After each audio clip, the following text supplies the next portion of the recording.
ఎందుకు ఆత్మహత్య చేసుకోవాలని అనుకున్నారు? అసలు ఏం జరిగింది? అసలు ఆల్రెడీ మీరు ఫైట్ చేస్తున్నారు, పోలీస్ స్టేషన్లో కంప్లైంట్ ఇచ్చారు, కేసు కూడా నమోదైంది. అయినప్పుడు కూడా మీరు సూసైడ్ ఎందుకు చేసుకోబోయారు? నాకు ఈ ప్రపంచంలో అన్నిటికంటే ఎక్కువ రాజేనండి. ఆ రాజు కోసమే నేను ఫైట్ చేస్తున్నాను. వస్తాడో రాడో తెలీదు, వస్తాడని నమ్మకంతో ఫైట్ చేస్తున్నాను. నా ప్రేమ నిజమైతే వస్తాడు అన్న ఒక హోప్తోనే ఉన్నాను. అలాంటి ఒక టైంలో నేను వచ్చి ఫైట్ చేస్తుంటే రాజని నేను చూడాలో, లేకపోతే ఇటు సొసైటీ చేసే మాటలకి చూడాలో, థంబ్నెయిల్స్ చూడాలో, కమెంట్స్ చూడాలో, ఇవన్నీ నేను తట్టుకోలేకపోతున్నాను. దీనికి తోడు ఈ లాయర్ నేను మాట్లాడిన మాటలకి వాళ్ళ పేరెంట్స్ అప్రోచ్ అయ్యారంట. మరి వాళ్ళ పేరెంట్స్ త్రూ చూస్తున్న లాయర్ మరి నాకు ఎందుకు నిన్న మాట్లాడారు, ఇవాళ పొద్దున సపోర్ట్ ఎందుకు లెటర్ నన్ను సేవ్ చేయాలని మాట్లాడారు, ఇప్పుడు ఇందాక వీడియోలో మరి నన్ను తిడుతూ మాట్లాడుతున్నారు. ఒక హాఫ్ అన్ అవర్లో ఒక మనిషి మైండ్ సెట్ అలా మారుతున్నప్పుడు ఇంత బాధపడుతున్న నేను నా మైండ్ సెట్ ఎందుకు డిప్రెషన్లోకి వెళ్ళనండి? 10 సంవత్సరాల నుంచి ఒక మనిషి పొద్దున లెగిస్తే సాయంత్రం నా లాస్ట్ చూపు అతను అవుతాడు. ఇంట్లో ఎంటీ ఇల్లు అయ్యింది నా హౌస్. ఫస్ట్ కంప్లైంట్లో మీరు రాజ్ తరుణ్ పైన చర్యలు తీసుకోకుండా తను నాతో కలిసి ఉంటే చాలు అని అన్నారు. సెకండ్ కంప్లైంట్లో తను నన్ను ఇల్లీగల్గా ఇట్లా వాడుకొని వదిలేశాడు అంటున్నారు. ఇప్పుడు కూడా మీరు రాజ్ తరుణ్తో కలిసి ఉండాలని అంటున్నారు, మళ్ళీ పోలీస్ కేసులు పెడతా ఉన్నారు. కలిసి ఉండాలని పోలీస్ కేసు పెట్టడం కాదండి. పోలీస్ కేసు ఫస్ట్ నేను మాల్వి మల్హోత్రా వాళ్ళ తమ్ముడి పైన పెట్టాను. నన్ను బెదిరించారు. అది కూడా ఇంకా కంప్లైంట్ ఒక్కసారికి రాలేదండి. ఇప్పుడు వాళ్ళు ఉన్న 6 మంత్స్ అంటే నాకు విషయం తెలిసిన 6 నెలల తర్వాత ఇంకా నేను భరించలేక బయటికి రావడం జరిగింది. ఆ స్టేజెస్ ఎలా దాటిందంటే ఇంకా లాస్ట్ మాకు తిండి కావాలని అడిగితే అతనికి ఫోన్ చేస్తే ఆవిడ ఎత్తడం కానీ, మా పరిస్థితి మేము చెప్తే ఆవిడ వెయ్యమని చెప్తే అతను డబ్బులు వేయడం, అది ఇంకా పీక్స్కి వెళ్ళిపోయింది. ఇప్పుడు మీ అందరికీ నేను ఓపెన్గా ఎక్స్ప్లెయిన్ చేయాలంటే రోజుకో విషయం బయటకు వస్తుంది. ఆ బయటకు వచ్చిన విషయం కూడా రోజుకొక ట్విస్ట్ అని మీరు వేస్తుంటారు. ఇది ఒక్క రోజుది కాదండి, సంసారంలో ఇంకా అందరికీ జరిగినట్టే జరుగుతాయి. అండ్ ఆ మనిషి కావాలి అని అడిగాను నేను, అంతే. ఇప్పుడు పలానా రాజ్ తరుణ్ పైన కంప్లైంట్ పెట్టాలనలేదు, మాల్వి మల్హోత్రా పైన వాళ్ళ తమ్ముడి పైన పెట్టాను. వాళ్ళిద్దరితో నీకేం సంబంధం అన్న దగ్గర అఫ్కోర్స్ రాజ్ పేరు చెప్పాలి. అలా అక్కడ రాజ్ తరుణ్ పేరు అనేది వచ్చింది, కానీ రాజ్ తరుణ్ పైన కంప్లైంట్ పెట్టాలని నేను అనుకోలేదు. అది ఫస్ట్ కంప్లైంట్ పెట్టినప్పుడు అది రాసిచ్చాను. ఆ రాసిచ్చిన దాంట్లోని మాల్వి మల్హోత్రా చార్ట్ చూపించి రాసిచ్చాను నేను. అలాగే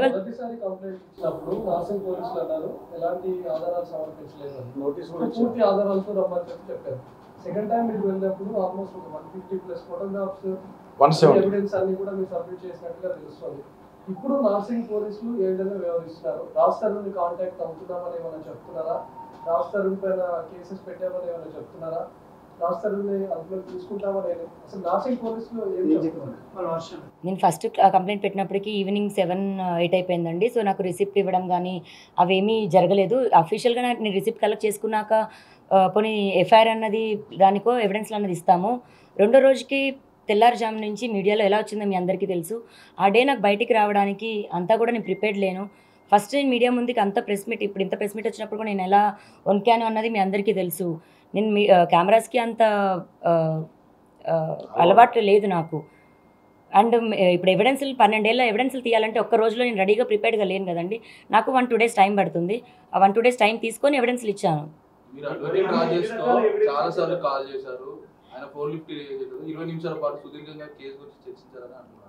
చాలాసార్లు కాల్ చేయడం ఏం జరగలేదండి, ఒకటే కాల్ జరిగింది.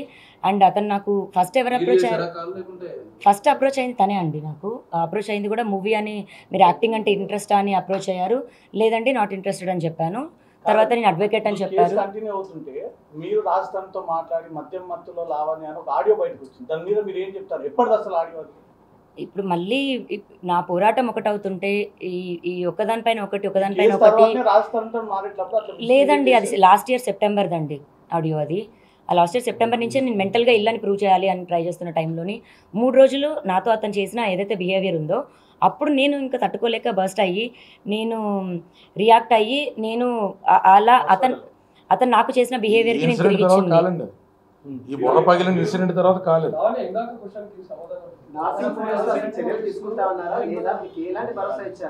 రాజ్ తరుణ్ నార్సింగ్ పోలీసులను కూడా మన ఇన్ఫ్లుయెన్స్ చేస్తున్నాడు. ఎందుకంటే మీరు కేసు పెట్టి దాదాపు చాలా రోజులు గడుస్తుంది. అది మీరు పోలీసులను అడిగితే బాగుంటుందేమో అండి. నేను అడిగాను వాళ్ళతో టచ్లో ఉన్నాను. స్టేట్మెంట్ అన్నది ఇవాళ కూడా మేము ఇవ్వాల్సి ఉంది. 3 o'clock స్టేట్మెంట్ కూడా రికార్డ్ చేస్తున్నారండి. సోమవారానికి అతని మీద ఏం చర్యలు తీసుకున్నారనేటువంటిది, లేదా అతను యాంటిసిపేటరీకి కానీ క్వాషిక్ కానీ వెళ్తున్నాడు అనేటువంటి వివరాలు ఈ లోపల వాళ్ళు ఒక టీంని కాన్స్టిట్యూట్ చేస్తా అన్నారు. రాజ్ తరుణ్ వేరే బోర్డ్స్ అయితే ప్రస్తుతానికి వాళ్ళకి అందుబాటులో లేవనేటువంటిది మా అడ్వకేట్స్కి ఇచ్చినటువంటి వివరణ ఆ డిఏ గాని మూడింటికి కలుస్తుంది. మహిళలకు సంబంధించిన కేసులలో ఇలాంటి అలిగేషన్ చేస్తే వెంటనే అక్యూజ్డ్ కి నోటీస్ ఇవ్వడం పోలీసుల ప్రధాన ప్రామాణికంగా ఉంటుంది. కానీ రాష్ట్రానికి ఎందుకు ఇప్పటివరకు పోలీసులు నోటీస్? నిన్న ఏమో వాళ్ళ బోనాలకు సంబంధించిన బందోబస్తు వాళ్ళకు ఉన్నటువంటి ల్యాక్ ఆఫ్ టీమ్ని చూపించడం జరిగిందండి. ఈ రోజు మా స్టేట్మెంట్స్ 3 o'clock తీసుకున్న తర్వాత 4 o'clock వాళ్ళ దగ్గర ఉన్నటువంటి ఏఎస్ఐ గారిని టీంని కూడా అతనికి ఉన్నటువంటి రెసిడెన్షియల్ అడ్రస్ ఏదైతే ఉన్నదో దానికి పంపిస్తామని చెప్పారు. రేపు శనివారం ఎల్లుండి ఆదివారం అనేటువంటి విధానంలో నిన్న మాకు చెప్పినప్పుడు ఈ రోజు మాకు శనివారం నాడు క్లారిటీ ఇచ్చేసేయండి సార్, సో దట్ సోమవారం నాడు మీ చర్యలు మాకు సంతోషకరంగా లేకపోతే మేము తెలంగాణ హైకోర్టుని గౌరవప్రదంగా అప్రోచ్ ఉన్నటువంటి ఎఫ్ఐఆర్ మీద జరుగుతున్నటువంటి జాప్యం గురించి మేము మా పిటిషన్ ఫైల్ చేసుకుని రిట్ ఆఫ్ మ్యాండమస్ ద్వారా ఆ సూపరింటెండెంట్ ఆఫ్ పోలీస్కి అక్కడ ఉన్నటువంటి డిఏకి ఎస్హెచ్ఓకి కూడా డైరెక్షన్స్ తీసుకుంటా అని చెప్పాం. Our draft with proofs is ready. If no kind of information is properly furnished by today, Monday morning first అవర్స్లో ఎస్ఆర్ నెంబర్ తీసుకుంటాం. ట్యూస్డే కాజ్ లిస్ట్ వచ్చేటట్టు చూసుకుని ట్యూస్డే మేము ఆర్గ్యుమెంట్స్ ని కమెంట్స్ చేస్తాం. విత్డ్రా చేసుకోమని మీకు డబ్బులు ఆఫర్ చేసినట్టు కూడా తెలుసు. ఎవరు చేశారు, ఏమని చెప్పారు, వాళ్ళ మెసేజ్ ఏమని పెట్టారు? సో వాళ్ళ మేనేజర్ అని ఒక నెంబర్ నుంచి అప్రోచ్ అవ్వడం జరిగింది. అండ్ లాయర్ అని ఒకరు 5 crores ఇస్తాము, కేసు వెనక్కి తీసుకోవాలి, సారీ చెప్పాలి అని అడిగారు. అవును రాస్తారు లాయర్ అని చెప్పారండి.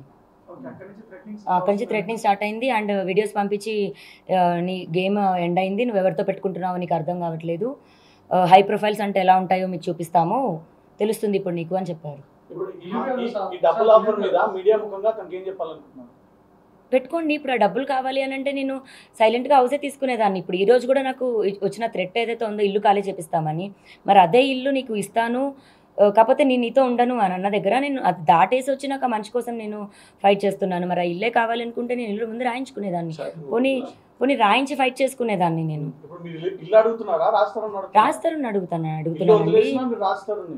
ఇప్పుడు ఇల్లు వదిలేసినా అంటే ఏంటి నాకు అర్థం కాలేదు. అతను ఖాళీ చేయించి ఇప్పుడు మరి ఫైట్ చేసిన తర్వాత అతను నేను మంచిదాన్ని ఆల్రెడీ ఇక్కడ దాకా వచ్చానని అతనికి నా మీద కోపం, మాల్వీని నేను తిట్టానని అతని మీద కోపం నాకు. ఇంతవరకు వచ్చిన తర్వాత అతను మంచి వేళ ఎలా ఉంటాడండి? అఫ్ కోర్స్ ఎంత బాగాలేదు, కొంచెం చిన్నగానండి. ఇల్లు ఎవరికి కావాలండి? ఇల్లు అవసరం లేదు, అతను మా అల్లుడుగా మాకు రావాలి, అంతేగాని ఆయన పైసా అవసరం లేదండి, ఆయన ఇల్లు అవసరం లేదు. మా ఉండదాగలో గుడి చేసుకొని మేము అల్లుడు కూతుర్ని ఉంచుకుంటామండి. మీ అందరికీ చెప్తున్నాను, ఆయన ఇల్లు అవసరం లేదు, ఆయన ఆస్తి అవసరం లేదండి. మీరు మొదటి నుంచి కూడా ఫస్ట్ ఎవిడెన్స్ ఇచ్చిన తర్వాత మీరు పోలీసులతో టచ్ లోనే ఉన్నారు, ప్రతి ఒక్క ఇన్ఫర్మేషన్ కూడా మీరు పాస్ చేస్తూనే ఉన్నారు, అడ్వకేట్ గారు ముందుకు రావడం జరిగింది, ఇదంతా ప్రొసీజర్ నడుస్తూనే ఉంది. సో దేనికి ఇంకా మీరు ఆత్మహత్య చేసుకోవాల్సి వచ్చింది? అంతా ఒక వైపున మీకు ప్రతిదానికి సంబంధం, ప్రతిదానికి కూడా మీకు ఒక విషయం అనేది మీకు జరుగుతూనే ఉన్నప్పుడు, పోలీసుల ద్వారా కావచ్చు, ఇటువైపు అడ్వకేట్ ద్వారా జరుగుతున్నప్పుడు అసలు మీరు ఆత్మహత్య మళ్ళీ ఇంకా డిప్రెషన్ లోకి వెళ్ళి నేను ఆత్మహత్య చేసుకోవాల్సి వచ్చింది అనే పరిస్థితులు ఎందుకు వచ్చినాయి మీకు? దాడి నాకు, బెదిరింపులు నాకు ఎక్కడి నుంచి స్టార్ట్ అయ్యాయంటే మాల్వీ నుంచి స్టార్ట్ అయ్యాయండి.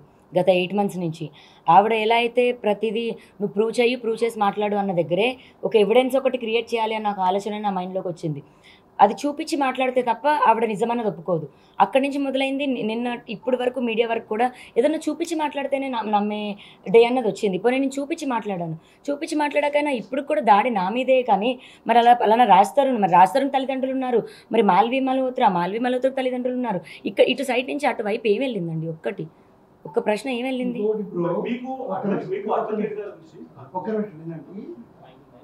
రాజు మాట్లాడాలి అని లావణ్య మాట్లాడాలి, మధ్యలో మాల్వీకి మాట వద్దండి, మాల్వీ మాకు వద్దు. రాజు అండ్ లావణ్య ఇద్దరి మధ్యలోనే ఘర్షణ ఉండాలి. తీసిందంటే వినండి, తను ప్రెషర్ చేస్తుంది. చెప్పండి లావణ్య మీరు చెప్పండి. నాసింగ్ పోలీసులకు ఫిర్యాదు ఇచ్చిందే మాల్వీ పైన, తండ్రిగా అతనికి అతని కోడలో అల్లుడు.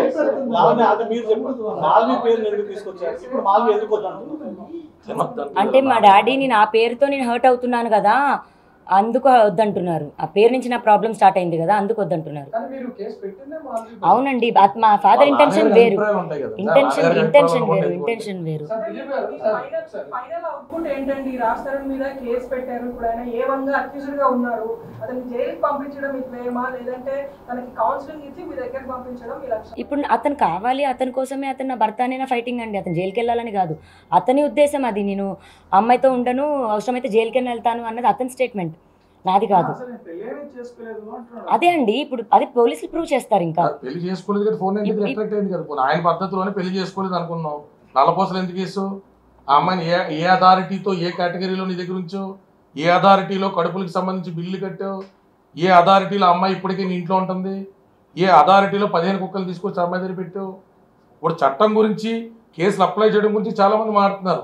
చాలామంది రిటైర్డ్ జడ్జిలు ఈ ప్రెస్ మీట్ చూస్తారు, జడ్జిలు సీనియర్ న్యాయవాదులు చూస్తారు. Please kindly educate us where we are going wrong. When there is a deceitful approach and there is some kind of cheating which is involved, which is against the chastity of a woman, 420 కానీ, బెదిరింపులకి 506 కానీ, 493 కానీ ఎందుకు పెట్టకూడదు? ఈ కేసుల మీద గతంలో ఇచ్చినటువంటి జడ్జిమెంట్లు, సైటేషన్స్, కొన్ని కాంట్రాబ్యాండ్ జడ్జిమెంట్లు దేని మీద చర్చ అనేటువంటిది పబ్లిక్ గాను, మీడియా ముఖంగానో చేసేదా? కోర్టుల సమక్షంలో జరగాల్సింది. మా దగ్గర ఉన్న ఆధారాలు 493 అట్రాక్ట్ చేస్తున్నాయని కోర్టు వారు నమ్మితే, కోర్టు వారు రాజ్ తరుణ్ని ట్రయల్కి ఇన్వైట్ చేసినప్పుడు ట్రయల్లో మా ఆర్గ్యుమెంట్స్ అనేటువంటివి సస్టైనబుల్గా ఉంటే ఖచ్చితంగా నా క్లయింట్కి న్యాయం జరుగుతుంది. సార్ దిలీప్ గారు చెప్పండి. ఒక సామాన్య యువతి వెళ్ళి నన్ను ఒక వ్యక్తి పెళ్లి చేసుకుంటారని మోసం చేశాడని చెప్తేనే ఇమీడియట్ గా ఆ పర్సన్ కు నోటీస్ సర్వ్ చేసి తనను తీసుకొచ్చి విచారిస్తారు. కానీ లావణ్య 2 సార్లు ఫిర్యాదు చేసింది, పూర్తి ఆధారాలు సమర్పించింది. ఇప్పటికీ రాస్తారు అనే వ్యక్తిని పోలీసులు కాంటాక్ట్ అవ్వలేదు. అసలు రాస్తారు పైన ఎందుకు జరుగుతుంది? అదే ఇప్పుడు పోలీసులు జాప్యం అనేటువంటి దాని మీద పోలీసులతో బాహాబాహి దిగాల్సిన అవసరం న్యాయవాది వృత్తిలో ప్రతిరోజు కోర్టుకి వెళ్ళి ప్రాక్టీస్ ఉన్న మాకైతే అవసరం ఉండదు. జాప్యం ఉంటే మాకు లీగల్ రెమెడీస్ ఉన్నాయి. మేము వారు సఫిషియెంట్ టైం అడిగారు. తెలంగాణ స్టేట్లో ఉన్నటువంటి బోనాలు తదితర అంశాల మీద వారికి ఉన్నటువంటి బందోబస్తు సమస్యలు వివరించారు. ఈ రోజు కూడా మాకు సరైనటువంటి రెమెడీ చూపించకపోతే we have all rights to approach to honourable high court of Telangana under writ of mandamus. Sir, we don't want to make any personal level comments because లీగల్గా మేము బౌండే ఉన్నాం. పోలీసులతో సహకరిస్తూ మేము వారితో ట్రావెల్ అవుతా ఉన్నాం. ఎక్కడా కూడా ఒక లూజ్ కమెంట్ నా క్లయింట్ను కూడా చెయ్యొద్దనే వారించడం జరుగుతూ ఉంది. దానికే మేము స్టిక్ అనే ఉంటాం. పోలీసులు కేసు కట్టారు, కట్టిన కేసు మీద దర్యాప్తు చేయాలా, చర్యలు తీసుకోవాలా. ఇది వాళ్ళు కాదు, ఎవరు అవాయిడ్ చేయలేరు. మధ్యలో నా క్లయింట్కి పోలీసుల ద్వారానే చిన్న పార్టీ ఫెయిలర్స్ ఇప్పిస్తూ ఉన్నారు వేరే స్టేషన్తో. ఈ కేసుని రెఫరెన్స్లో ఇన్వెస్టిగేషన్లో కొట్టేస్తారంట, తీసేస్తారంట, అసలు ఈ కేసు ఉండదంట. అంటే మీరు ఎన్ని రకాల జాప్యమైనా చేయండి, ఎన్ని రకాల కుయుక్తులైనా పన్నండి, మా దగ్గర ఉన్న ఆధారాల్లో ధర్మమైనటువంటి, న్యాయమైనటువంటి బలం ఉంది. కోర్టుల ముందుకు తీసుకెళ్తాం. మాట వరుస కోసం చెప్పట్లా.